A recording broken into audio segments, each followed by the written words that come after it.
Hi students, இன்னைக்கு நம்ம இந்த வீடியோவில் சில ஆட்களை குறிக்கும் சொற்கள் அப்புறம் செயலை குறிக்கும் சொற்கள் இதெல்லாம் கற்றுப்போம்.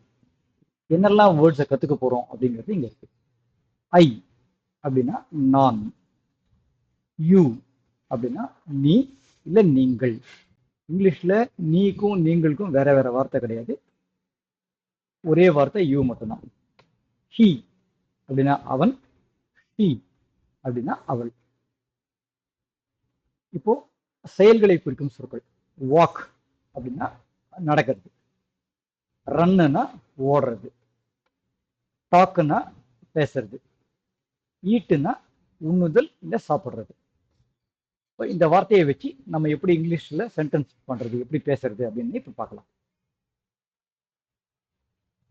I walk, you run, he walks, she eats, you talk, he runs, I eat, she runs. So நம்ம இப்போ கற்றுக்கிட்ட வார்த்தைகளை வச்சு பண்ணின சென்டென்ஸ் இதெல்லாம் எல்லாமே கரெக்டான இங்கிலீஷ் சென்டென்ஸ் தான். இப்போ என்ன பண்ணுங்க, உங்களோட வீடியோவை ஒரு நிமிஷம் பாஸ் பண்ணிக்கங்க. பண்ணிட்டு உங்களுக்கு இதை படித்ததோட அர்த்தம் எல்லாம் புரியுதா, இது எல்லா வார்த்தையுமே இப்போ நம்ம கற்றுக்கிட்ட வார்த்தை தான். ஸோ இதோட அர்த்தம் எல்லாம் புரியுதா அப்படின்னு ஒரு தரம் பாருங்க. பார்த்துட்டு அதுக்கப்புறமா இந்த வீடியோவை திருப்பி ரன் பண்ணுங்க. நான் தமிழில் சொல்கிறேன் இது எல்லாத்துக்கும் என்ன அர்த்தம்ன்ட்டு. அதே நான் சொல்கிற அர்த்தம் தான் உங்களுக்கும் புரிஞ்சுது அப்படின்னாக்க வெரி குட், உங்களுக்கு இதெல்லாம் புரிஞ்சிருக்கு அப்படின்னு அர்த்தம். சரிங்களா? பாஸ் பண்ணிடுங்க. சரி, இப்போ ஐ வாக் அப்படின்னா நான் நடக்கிறேன். யூ ரன், நீ ஓடுகிறாய். அவன் நடக்கிறான், அவள் சாப்பிடுகிறாள். நீ பேசுகிறாய், அவன் ஓடுகிறான். நான் உண்ணுகிறேன், அவள் ஓடுகிறாள்.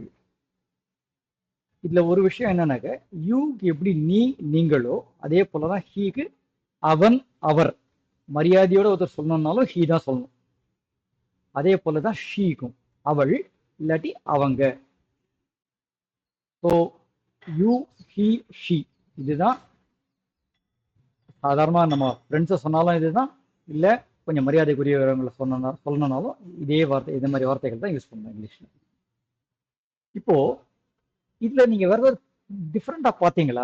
இப்போ நம்ம சில வேர்ட்ஸ் எல்லாம் கற்றுக்கிட்டோம், அதே வேர்ட்ஸ் தான் இங்கேயும் யூஸ் பண்ணியிருக்கோம். ஆனால் ஏதாவது வித்தியாசம் தெரியுது, ஏதாவது டிஃப்ரெண்ட்டாக பார்த்தீங்களா? அதை பற்றி யோசிங்க. ஒரு தரம் வீடியோவை திருப்பி பாஸ் பண்ணிக்கோங்க. ஏதாவது டிஃப்ரெண்ட்டாக இருக்கா நம்ம கற்றுக்கிட்டதுக்கும் இங்கே இருக்கிற சென்டென்ஸுக்கும் அப்படின்னு ஒரு தரம் யோசிங்க. யோசிச்சுட்டு திருப்பியும் உங்கள் வீடியோவை ப்ளே பண்ணுங்க. இப்போ நான் அந்த என்ன வித்தியாசமாக இருக்குன்றத சொல்கிறேன். என்னன்னாக்க, நம்ம பார்த்த அந்த செயல் சொற்கள்லாம் பார்த்தீங்கன்னா இதெல்லாம் அப்படியே இங்கே யூஸ் பண்ணியிருக்கோம். வாக்கு, ரன்னு, டாக்கு எல்லாம். ஆனால் சில இடத்துல மட்டும் ஒரு எஸ் ஒன்று சேர்த்துருக்கும். அது எங்கே சேர்த்துருக்கோன்னு பார்த்தீங்கன்னாக்க, ஹி, ஷி இதுக்கு மட்டும்தான் சேர்த்துருக்கும். ஸோ இதுதான் நீங்கள் கவனிக்க வேண்டிய விஷயம். ஹி, ஷி அவன் அவள் அப்படிங்கிற அந்த சமயத்தில் சொல்லும்போது மட்டும் அந்த செயல் சொல்லோட ஒரு எஸ் சேர்த்துக்கணும். இதுதான் இங்கிலீஷோட இயல்பு. இப்படிதான் இங்கிலீஷ் லாங்குவேஜ் யூஸ் பண்ணணும். ஸோ இதை மட்டும் கவனிச்சு நல்லா உள்வாங்கிக்கோங்க. இதோட இந்த வீடியோ முடியுது. இந்த வீடியோவை திருப்பியும் கேட்கணும்னாலும் ஒரு 2-3 தரம் கேளுங்க. நிறைய இதை லிசன் பண்ணுங்க. லிசன்னாக்கா காதால கேட்கறது. இன்னொருத்தர் இங்கிலீஷ்ல படிக்கிறத திருப்பி திருப்பி திருப்பி கேளுங்க. திருப்பி திருப்பி கேட்க கேட்க தான் நல்லா பதியும், நல்லா உள்ள இறங்கும் இங்கிலீஷ். சரிங்களா? All the best.